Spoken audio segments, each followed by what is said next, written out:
Greetings friends. Thanks for stopping by for a visit. If you enjoy the video, please subscribe. So this happened a few years ago when I was working as the only security guard at a hydroelectric dam. I'm a slightly husky guy in my late 20s, and at the time, I was just trying to get by.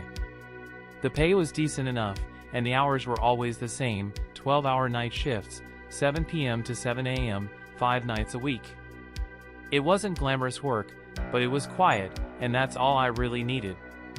The dam was remote, tucked away in a valley with miles of dense forest surrounding it. During the day, there'd be a few engineers and maintenance workers around, but once the sun went down, it was just me, a huge facility, and miles of darkened wilderness. Now, I'm not the type to scare easily. I'm pretty level-headed, especially after working in places like this. But a couple of months into the job, I started noticing weird stuff happening. I can't explain it, but some things just weren't right. Here are 3 of the strangest events that I still can't shake from my memory. Whether it was my mind playing tricks on me or something a little more sinister, I don't know, but after these experiences, I couldn't exactly walk through that place the same way anymore. 1. The doors that didn't stay closed. The first thing that started happening wasn't a big deal at first, just a weird quirk, something that could have been written off as mechanical failure. The main control room had several heavy steel doors. These things were built to withstand just about anything, and the security system locked them tight at night. Each door had a massive deadbolt, the kind that you needed a keycard to unlock. One night, during my usual rounds, I noticed that one of the doors in the back hallway had swung open. No biggie, right? The air conditioning system was strong, so I figured maybe a gust of wind had forced it open. I checked the door, relocked it, and went on with my patrol. But this kept happening. The same door. Every few days, it'd be open again, even though I knew I had locked it. At first, I chalked it up to my own forgetfulness or maybe the lock malfunctioning. But it started to get creepy when I would check the camera feed, and the door would be shut tight, but when I physically checked it, it was wide open. Then one night, I had to make a run to the maintenance building on the far side of the property. It was around 2 a.m. As I passed the hallway where the door was, I noticed it again, wide open. This time, I didn't immediately close it. I stood there for a good few minutes, just staring. The air around the door was noticeably colder, and the lights flickered as if they were responding to something I couldn't see. I walked up to it, and that's when I heard a noise, a faint, dragging sound, like something heavy was scraping along the concrete floor just behind the door. I froze. The hairs on the back of my neck stood up. I waited a few moments, but it was silent again.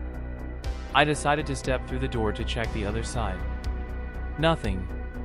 No sign of anything moving, no equipment out of place, and certainly no reason for that door to have been open. But it was like something, or someone, had been trying to get in, or worse, trying to get out. I don't know, but after that night, the door never opened again. It was like whatever it was had gotten bored with me. 2. The figure in the flooded tunnel. This one took place about a month later. If you've ever seen the inside of a hydroelectric dam, you know there are tunnels and passages that lead down into the bowels of the structure. Some of these tunnels are used for maintenance, while others are purely for structural support. It's a bit eerie down there, with the constant sound of water rushing, the air damp and cold. The thing about working the night shift is that the place feels a lot bigger than it really is when you're alone in it. One night, I had to do a routine check in one of the lower maintenance tunnels. It was around 4 a.m., and I was already feeling off. The usual odd noises were there, the hum of the machinery, the constant rushing of water through the turbines, but something else was lingering in the air, like I wasn't alone. I walked the narrow hallway, and as I reached a bend in the tunnel, I saw something that made me stop dead in my tracks. At the end of the corridor, standing in the dim light from a flickering bulb, was a figure, tall, hunched, and completely still. It looked like a man, but it was hard to make out the details. His back was to me, and he stood completely motionless, like he was waiting. I called out, "Hey, you alright?" No response. I stepped forward cautiously. The closer I got, the more I noticed how wrong it felt. The air was colder, and my breath was visible in front of me, even though the tunnel had always been pretty warm due to the machinery nearby. I tried again, this time louder. "Hey! Are you okay?" No response. It wasn't until I was about 10 feet away that I noticed what was truly bizarre. His feet were submerged in the water, but it didn't move. The water was completely still around him, despite the usual current. As I took another step forward, he turned to face me. There was nothing there. No face, no body, just a blur of darkness, like the figure was an empty space in the light. My heart slammed into my chest, and I bolted out of the tunnel. I couldn't get out of there fast enough. The next morning, I told the manager about it, but he just shrugged it off. "Probably just a shadow, man. You're working weird hours." Maybe he was right. But the feeling of that cold air and the absence where a person should have been stayed with me long after that shift ended. 3. The radio that wouldn't stop playing. This last one is the most unnerving of all, but I don't talk about it much because it still messes with my head. By now, I was used to the oddities, the doors, the cold spots, the shadows. But this was different. One night, the radio on the security desk started acting up. Normally, I'd have it set to a local station to pass the time. But that night, as I sat there, it started to play a static-laced version of an old song I'd never heard before. It was strange, but I didn't think much of it. I tried to adjust the volume, but the static kept coming through, louder and louder, until it became a full-on shriek. I turned it off, only for it to come back on moments later, this time louder than before. It was like the radio was fighting back. I unplugged it. The static didn't stop. I finally ripped the cord out of the wall. Then, the music started to play from somewhere else. It came from the hallway outside, faint at first, but getting clearer the closer I moved to the door. I opened it, and the song was louder now. The same haunting melody, playing through the vents, like it was coming from nowhere and everywhere at once. I don't know how long I stood there, just frozen, but eventually, it stopped. Dead silence. I went back to the desk, sat down, and I'll be honest, I didn't touch the radio again for the rest of the night. I never heard the song again after that, but the fact that it happened at all was something I couldn't explain. It wasn't just the sound that bothered me. It was the feeling that it was, for me, like it was calling me in some way. So yeah, after all of that, I didn't stick around much longer. I couldn't. The pay wasn't worth the kind of company I was keeping. I don't know what the hell was happening at that dam, but there were times when I wondered if I was the only one there who wasn't already dead. I'm not saying I believe in ghosts or anything, but there's definitely something that doesn't like to be disturbed, and if I were you, I'd stay away from any remote places with a history of construction accidents. You might not be alone either. It was one of those freezing nights in Erie, Pennsylvania. Me and my friends Chris, Ava, and Ben had decided to hike up to Wintergreen Gorge for a party that, according to the invites, was going to be legendary. You know, the kind of party where it's not even about the booze anymore, it's about the experience. And the experience, apparently, involved a long-ass hike through the woods in the middle of winter. "I'm telling you, bro, this is gonna be so sick," Ben said, leading the way with the confidence of a guy who's watched way too many survival shows. "I'm more worried about not freezing my balls off," I replied, tugging my jacket tighter. Being a backwoods guy, I was used to the cold, but this was next-level cold. The kind that makes your breath visible even when you're not talking. "Quit being a wuss," Chris teased, his hands shoved into the pockets of his hoodie. "We'll be there in no time." Ava, always down for a bit of adventure, was already way ahead, her boots crunching against the snow. "Yeah, no biggie. Just think of it like a hike with a party at the end. Best of both worlds." I wasn't so sure, but whatever. I'd done crazier stuff. Like, this wasn't my first time out in the woods at night, but something about this felt different. The trees were dense, the snow thick, and the only light we had was from our flashlights bouncing off the trees. It felt eerie. At first, the walk was fine. Just us joking around, talking about midterms and the usual college nonsense. But then, the first giggle came. It was quiet at first, almost like a child's laugh, too distant to place. I looked over at Chris. "You hear that?" I asked, slowing my pace. My skin prickled. "Yeah," he said, squinting into the darkness. "Weird. Probably just an animal or something," Ava said, not missing a beat as she continued on. "No big deal." Ben looked back at us. "It was just a laugh. Could be anything." I nodded, though my gut told me it wasn't anything. But I didn't say anything. I didn't want to look like a total buzzkill. So we kept moving. A few minutes later, it happened again. Another giggle. This time, it was closer. Like it was right behind us. We all stopped. "What the hell?" Chris said, his voice edged with uncertainty. Ben, still playing the tough guy, put on a grin. "Nah, man. It's nothing. Maybe some dude from the party messing with us. Let's keep going." I wasn't convinced, but I didn't want to look paranoid either. I mean, I was used to hearing stuff in the woods, but that laugh? It sounded like, well, not human. And that was enough to make me keep my mouth shut. We pushed on, but the giggles kept happening. Every few steps. They weren't the kind of laugh you hear when someone's having fun. It was like someone was watching us, playing a game. And it sounded wrong. The laughter echoed through the trees, stretching out like it was coming from every direction. "Okay, this is starting to get weird," Chris said, looking around. "I swear, I heard it again. Like, a lot closer." "I'm telling you, it's probably just some dumb prank," Ben said, but even he wasn't walking as confidently anymore. He kept glancing over his shoulder. Ava, usually the chillest of the bunch, pulled her hood tighter over her head. "I don't like this."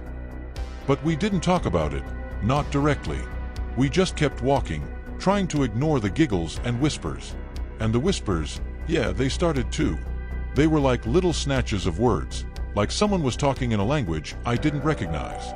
I know it sounds crazy, but I swear to you, those whispers weren't normal. It wasn't even close to English, or anything I'd ever heard before. It felt wrong. "Dude, are you hearing that?" I finally blurted out. "Those aren't real voices." Chris shot me a look. "What do you mean?" "I mean, they're not human." I don't know what they are, but that's not right." Ava's eyes were wide now. "Okay, this is creeping me out. Are we sure we're still going the right way? We don't even know where the hell we are." Ben stopped dead in his tracks. "No way we're going back. We're so close to the party, dude. Just ignore it." But the voices, they wouldn't stop. The giggles, the whispers, they were getting louder. Closer. There were no clear words, just sounds that made the hairs on my arms stand up. It was almost like the forest itself was talking to us. Or mocking us. Finally, after a particularly loud giggle that echoed like a scream through the trees, I couldn't take it anymore. "We're out." "I'm done," I said, backing away. "Let's go back to the car." "Now." Chris and Ava didn't hesitate. We turned around and booked it. I don't know if it was just panic or if we really thought something was after us, but we were running. We didn't look back. The giggles followed us, growing louder, until the path cleared, and we saw the parking lot in the distance. Breathing hard, we piled into the car, slamming the doors shut like the forest was about to swallow us whole. Ben's hands were shaking as he started the engine, his voice quiet. "What the hell was that, bro?" he said, eyes wide, looking around as if the woods might follow us home. I nodded, still trying to catch my breath. "I don't care what it was, but I'm not going back there." Ava just whispered, "Never again." And with that, we left Wintergreen Gorge behind. But the giggles? They stayed with me. A cold, eerie reminder that some things are better left unexplored.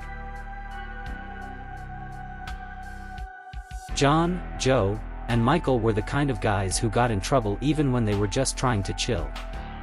You know the type, always looking for a bit of adventure, no matter where they were. So when our Boy Scout troop decided to camp in the Grand Canyon, we were all hyped, but those guys? They were already plotting their escape. The day had been a blur of hiking, campfire stories, and the usual scout stuff. It wasn't bad, but honestly, we were all tired of the same old routine. So, as the sun dipped below the canyon walls, casting everything in this deep, orange glow, those three started whispering to each other. I was sitting by the fire, toasting marshmallows, but I could see the look in their eyes. They were about to do something dumb. "Yo, let's bounce for a bit. Just go explore, see what's out there," Michael said, flashing a grin. "Yeah, dude, let's go find some legit hidden stuff," Joe added, his voice full of that kind of excitement you can't fake. "I mean, come on, we're in the Grand Canyon. There's gotta be more than just rocks." John, ever the leader in these situations, nodded like he was a master planner. "We'll just leave for a bit. The Scoutmaster's not gonna care, bro. We'll be back before he even notices." And just like that, they slipped away from the fire, sneaking through the trees and into the deep shadows of the canyon. I was kinda iffy about it, but they were my boys, and we weren't exactly on any major hike or anything.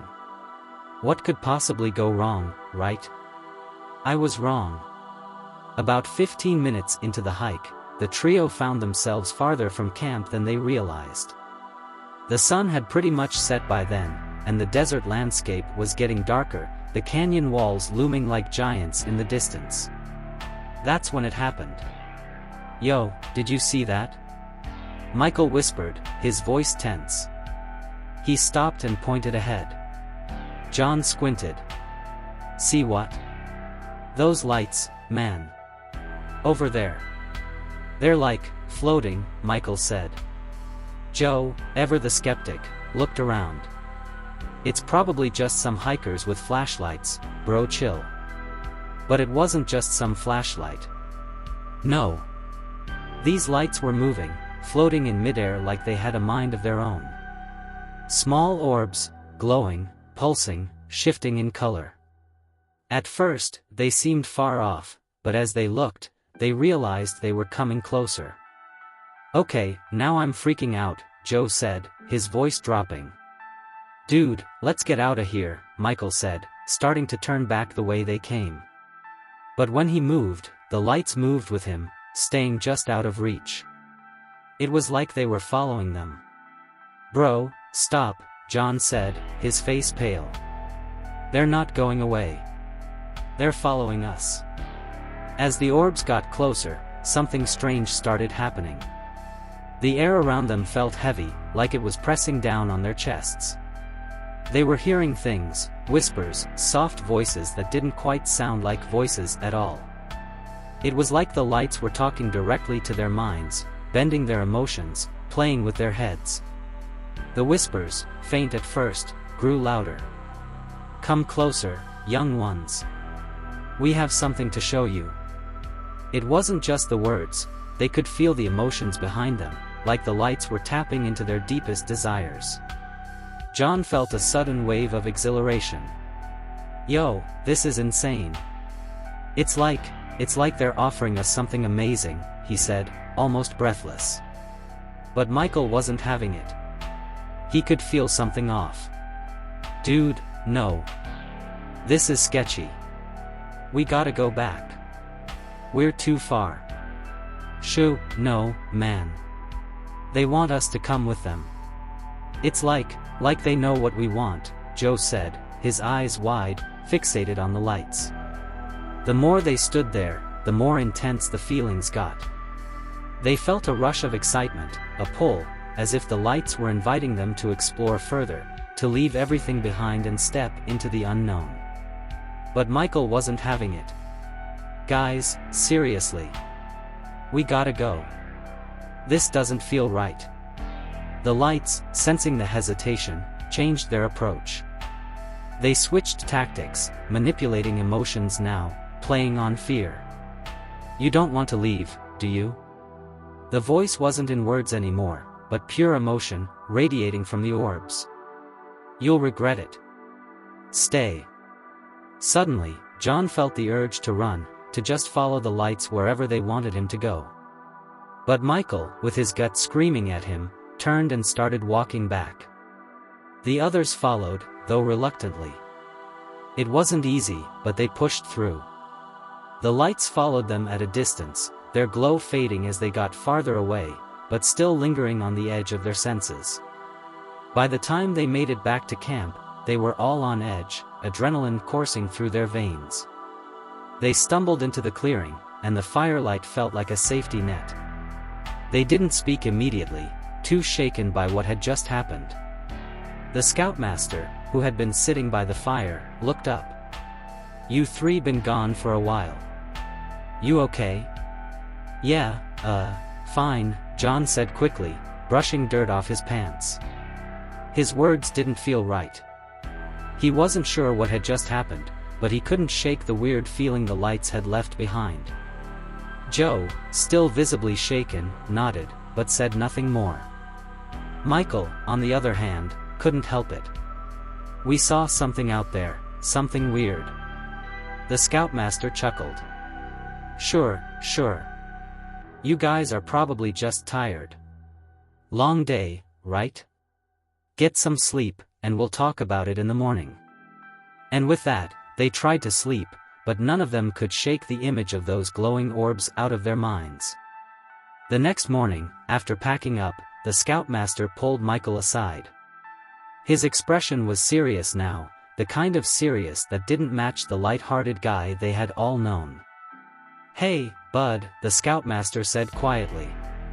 "Last night, I saw them too. The lights. Over the ridge, just before you guys came back. I didn't say anything, 'cause I didn't want to freak you all out, but they weren't just in your heads." Michael froze, his heart thudding in his chest. You saw them?" The scoutmaster nodded grimly. "Yeah, they hung around for an hour or so. You did the right thing getting back to camp." Michael just stared at him, unsure of what to say. There were no answers, just that unsettling feeling that something out there in the Grand Canyon was watching them, something they were never meant to find. The winter was brutal that year.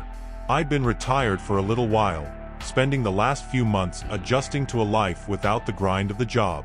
No more calls to the station, no more stakeouts, no more bad guys to lock up.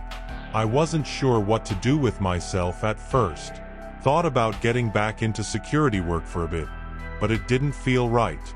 So I did what any man in my position would do. I moved up to northern Maine. Wanted the peace and quiet. Needed the solitude after the divorce, you know? Linda and I, well, that's a whole different story, but let's just say things didn't work out. Too much distance between us after years of long shifts, tension building until it finally broke. So, with my German shepherds, Haas and Archie, by my side, I found myself settling into a big old house about a mile off the main road. You could barely see the place from the end of the long driveway. It was the kind of house you'd expect to see in a Stephen King novel. Creaky floors, dim light, big windows that looked out over nothing but snow-covered trees. Perfect for a man like me, a man who didn't want to be found. The first couple days were quiet, peaceful, even. I got the place into shape, cleared some of the snow, built a fire, and just spent my days letting the wind howl outside while I had my coffee inside. Haas and Archie, both good boys, they kept me company. They weren't much for words, but they didn't need to be. Dogs understand a guy. But then, on the third day, well, that's when things started to get weird. It started with the snowblower. It was a good piece of equipment. I bought it the week I moved in, figuring I'd need something powerful to clear that long, winding driveway. The snow in these parts comes down heavy, and it doesn't let up. I was clearing a few inches off the driveway that morning, around 7 or 8. By the time I was done, I'd left the snowblower near the end of the driveway where I'd been working, figuring I'd come back to it later. No big deal. It wasn't like anyone else would be driving up here. No one except maybe the mailman every couple of days. But when I came back around for the second pass, the snowblower was gone. Completely gone. Now, I'm no fool. I know what's what when it comes to equipment like that. The snow was still fresh on the ground, untouched except for my tire tracks and the path I'd already cleared. So, I walked around for a bit, thinking maybe I'd just forgotten where I'd left it. I checked behind a few trees, along the side of the driveway, but nothing. Then, I noticed something odd. Footprints in the snow, but they weren't mine. The tracks weren't big, not like boots or anything, but they were there, a little irregular. I followed the tracks for about a mile down the driveway, up to the edge of the main road. And that's when I saw it. The snow blower, perched up about 20 feet up a tree. I stood there, staring at it for a solid minute, trying to wrap my mind around what I was looking at. There was no way anyone had dragged it that far. No way it could have gotten there by accident. The tree was too skinny for it to have fallen there. It was just wrong. Like someone or something had decided it should go up there. I'll tell you right now, I didn't feel like sticking around to figure out how it got there. I didn't even know how to get it down. I gave the whole thing a wide berth and just decided I'd walk back to the house. Haas and Archie, who'd been sniffing around the area while I was out there, were already waiting by the door when I came back.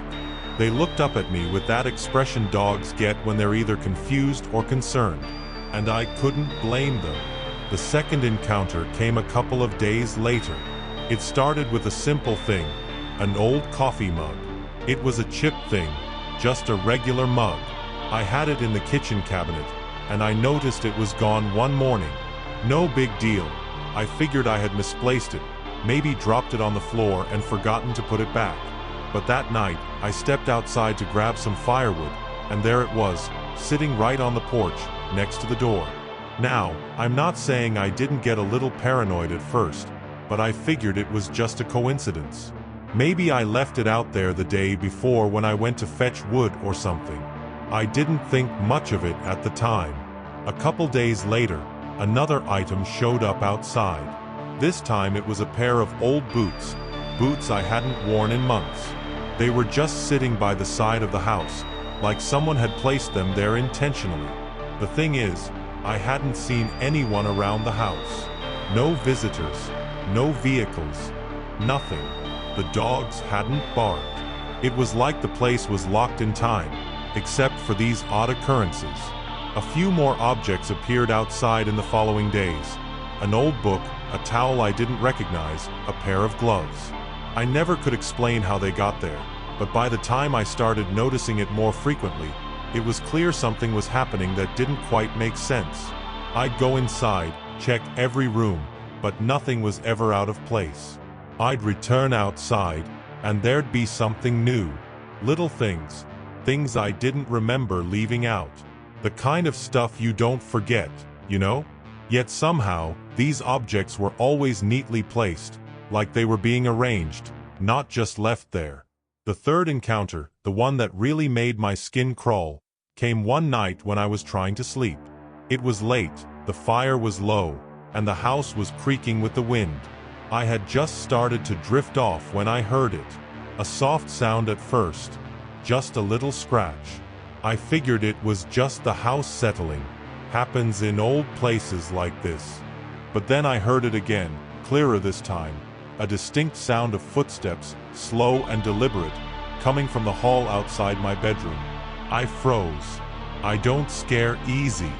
You spend enough time on the job, dealing with some of the worst people on the planet, and you get used to the unexpected. But this wasn't right. I slid out of bed, grabbed the flashlight from the nightstand, and tiptoed into the hallway. The dogs were on alert, but they didn't bark. They just followed me with their eyes, like they were waiting for something to happen too.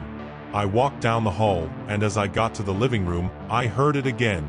This time, a door slamming shut. I turned, heart pounding, but everything was still. The house felt colder than it had a second ago, and the shadows seemed deeper. I checked the door to the kitchen. It was wide open, the cupboard door swinging on its hinges like it had been slammed. I hadn't been in there since dinner. I checked all the rooms again. Nothing was out of place, but the door still hung open.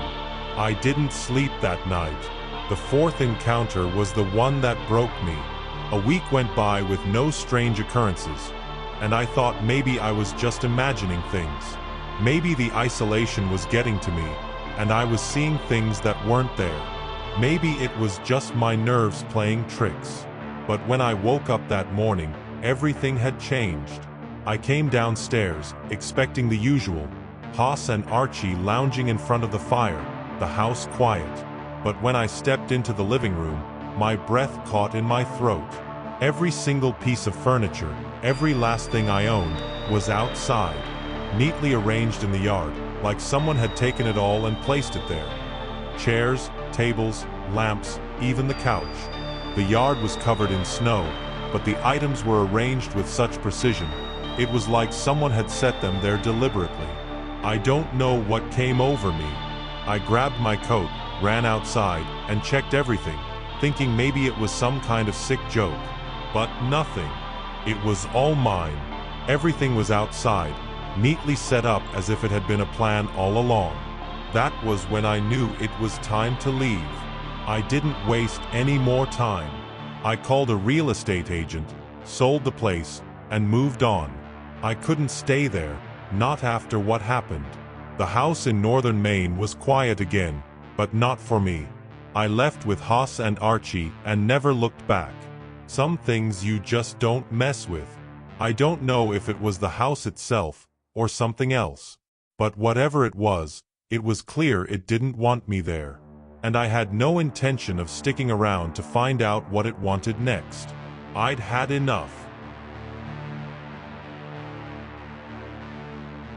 The summer of 2005 was one of those long, hot stretches where the days blurred together. You could feel the heat in the air like it was wrapped around your chest, thick and heavy, and the only thing to do was escape into something, anything, that would take your mind off the stillness. For me, that something was always Pete's house. It was an old farmhouse on the outskirts of town, surrounded by miles of cornfields that stretched as far as the eye could see. Everything about the place felt like it was from another time, like stepping into one of those dusty old books you find in the attic. Pete and I had been best friends for a couple of years by the time we were 11. It wasn't that we were inseparable, but more like our worlds just fit together. His house was the perfect place to hang out after school, on weekends, during the summer, whenever. Pete had all the good games, and his GameCube was always set up for some rounds of Mario Kart, Double Dash. He'd get so competitive about it, always trying to unlock all the characters, get the best laps, using shortcuts I didn't know about. But that's how it went with Pete, passionate about everything, and when he invited me over, I never said no. His parents were cool too, always welcoming me like I was another member of the family, offering snacks, letting us have full run of the house. But that summer, we mostly spent our time in Pete's room, flipping through his game collection or trying to beat each other's time trials on Mario Kart. The sound of those engines racing through Rainbow Road was the soundtrack to our days, and we were content. But one day, everything changed. It started like any other day. We'd been holed up inside, taking turns on Pete's GameCube, but eventually, the screen began to blur, and the heat outside started creeping through the walls. Pete stretched and yawned, looking out the window. "Want to go outside?" he asked. I didn't need any convincing. "Sure." Pete grabbed his baseball cap and slid it onto his head, like it was part of his uniform.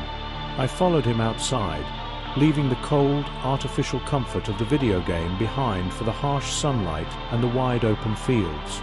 "Let's walk down the road. See if anything's happening," Pete suggested, already heading toward the long dirt road that snaked its way through the cornfields.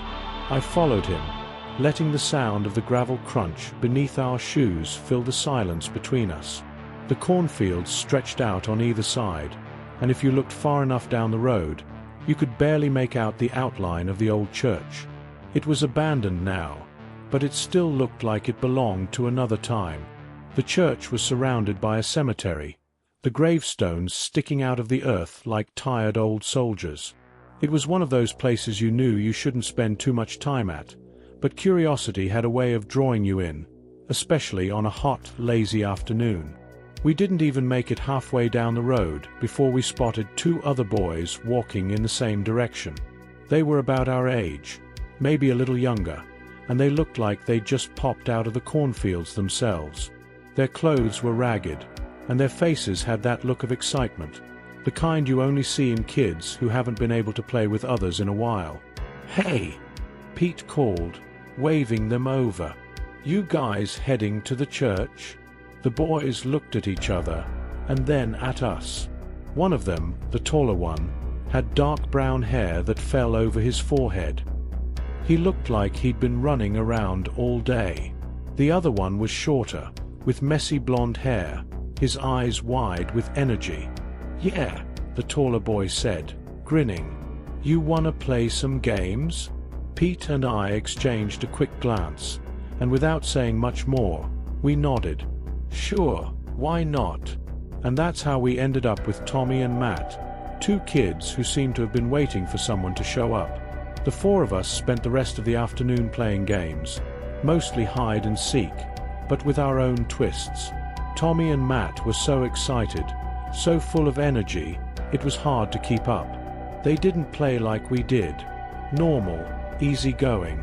They played like it was the only game they'd ever get to play, ever. They hid in strange places, darting through the tall grass of the cornfields, ducking behind gravestones, giggling like they had secrets to share. The whole time, something felt a little off. Tommy and Matt were too eager, too hyper. They didn't seem like kids who'd just come across other kids their age. It was like they hadn't had anyone to play with for years. Maybe it was just me, or maybe it was because they lived out here in the middle of nowhere, but it made me feel uneasy. Still, we played. We played hide and seek, tag, and even tried to kick around a soccer ball Pete had found in his backyard. It felt like the kind of day you could let slip by without questioning why it was so strange. By the time the sun started to dip low in the sky, we'd worked up a good sweat. The heat had started to cool a little, and the shadows of the cornfields grew longer, darker. We were sitting on the edge of the dirt road, catching our breath, when Pete spoke up. "All right, last round of hide and seek. You guys are going down," he joked, grinning. "Not so fast," Tommy said, already backing away from the group. "We're hiding first." They darted off into the distance, Matt trailing behind Tommy, but still full of that jittery energy. Pete and I exchanged glances. "Let's make it a good one," I said. Pete chuckled. "You're on." I closed my eyes and counted. 1, 2, 3. The usual. But when I reached 30, I opened my eyes, and the game began. I started off slow, knowing how well these guys could hide. I called out for Pete, knowing he'd be hiding somewhere close. I found him in less than a minute, behind an old oak tree near the edge of the road. "Gotcha," I said, tagging him on the shoulder. "Where are the other two?" He shrugged. "Beats me. You check the cemetery?" "Yeah. I'll check the cornfield again." I walked along the edge of the fields, calling their names. Tommy, Matt. Nothing. Not a sound. The wind rustled the corn, and the sun was sinking fast. I felt the unease creeping back. Something didn't feel right. I walked through the field, looking between the rows of corn, my voice starting to echo back to me. "Tommy, Matt." It wasn't long before I realized I couldn't find them. I walked deeper into the field, my heart starting to pick up speed. The daylight was fading fast, and I was beginning to wonder if they had just run off. Pete was back at the road, sitting on the grass, waiting. I called out to him. "Pete, I can't find them." Pete frowned. "They can't have gone far." We searched the area for half an hour, but still, there was no sign of Tommy or Matt. We checked the cemetery, the cornfields, and the old church. Nothing. No sound, no movement, Not even a shadow passing. "All right, that's enough," Pete said after a while. "Let's head back. It's getting dark." We didn't say much as we walked back toward the farmhouse. The whole time, I felt like I was missing something, like there was an answer I couldn't find. We got back to Pete's house, where his parents were watching TV in the living room. They didn't say anything when we walked in, but there was a strange, almost nervous energy in the air. Pete's mom turned to us. "You boys had fun?" "Yeah," Pete answered, his voice a little off. "Met some other kids out there?" Pete's dad said, glancing up. "What were their names?" "Tommy and Matt," I said, not thinking much of it. Pete's parents exchanged a quick glance, then turned back to the TV. That's when I noticed it. The local news was on, a segment about the 20th anniversary of a missing persons case. 2 boys, about our age, had gone missing right in this area, 20 years ago. The reporter mentioned their names, Tommy and Matt. The boys on the screen looked exactly like them. Same hair, same faces, everything. My stomach dropped. Those aren't the same boys," Pete's dad said, looking away from the screen. "Can't be." But in my heart, I knew the truth. Tommy and Matt weren't just kids playing games in the cornfields. They were long gone, missing, and somehow they'd come back. But not in the way we expected. And I don't think we'll ever forget that day. Not as long as we live.